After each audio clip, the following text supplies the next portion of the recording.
मैं राजस्थान में जहां जहां गया हूं, हिंदुस्तान के जिस जिस कोने में पहुंचा हूं अब तक, चारों तरफ एक ही बात गूंज रही है। फिर एक बार, फिर एक बार, फिर एक बार। भाइयों और बहनों,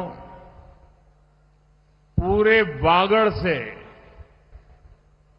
भाजपा का रिश्ता बहुत पुराना है। यहां की वीर धरा ने हमेशा भाजपा पर अपना विश्वास जताया। आज की वैश्विक परिस्थितियों में पूरे वागड़ का भाजपा के साथ रहना ये बहुत जरूरी है। आज भारत में स्थिर सरकार का, मजबूत सरकार का होना भी बहुत जरूरी है। एक ऐसी सरकार जो सरहदों की रक्षा कर सके और जरूरत पड़े तो पाताल में भी खोजकर दुश्मनों का सफाया कर सके। एक ऐसी सरकार जो देश की महिला,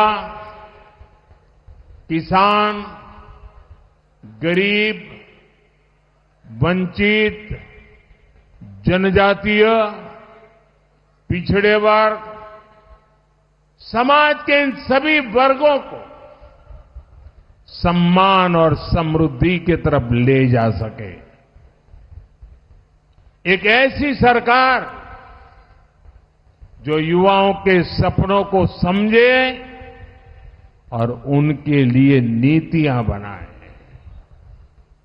और एक ऐसी सरकार जो देश में भविष्य के हिसाब से इंफ्रास्ट्रक्चर का निर्माण कर सके। हमारा 10 साल का ट्रैक रिकॉर्ड गवाह है। ये काम सिर्फ और सिर्फ भाजपा ही कर सकती है।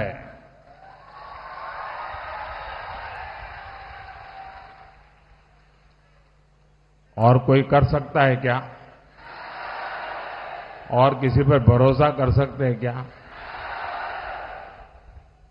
और लोग यहां वोट मांगने के लिए निकले हैं, उनको पूछो तो भाई, इतना बड़ा देश, एक नाम तो बताओ, हम किसको सुपुर्द करें, बताओ।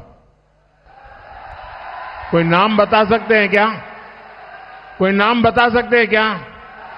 क्या आप ऐसे जिसका नाम ही नहीं है, पहचान नहीं है, पुराना कोई रिकॉर्ड का आता पता नहीं है, क्या उसको इतना बड़ा देश दे सकते हैं क्या? क्या आपके सपनों को उनके भरोसे छोड़ सकते हैं क्या? क्या आपके बच्चों के भविष्य को उनके हवाले कर सकते हैं क्या? ये मोदी है, जिसको आप जानते हैं ना, जानते हैं ना।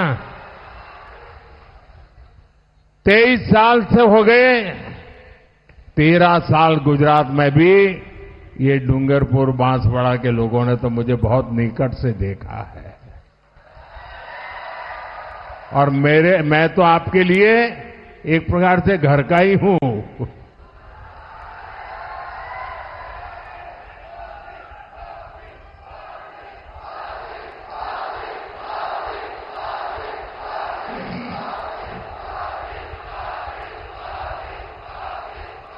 साथियों, देश के उज्जवल भविष्य के लिए, देश को मजबूत बनाने के लिए, आपके सपनों को पूरा करने के लिए, इसी आधार पर मोदी पूरे देश से, राजस्थान से और वागड़ से आशीर्वाद मांगने के लिए आया है।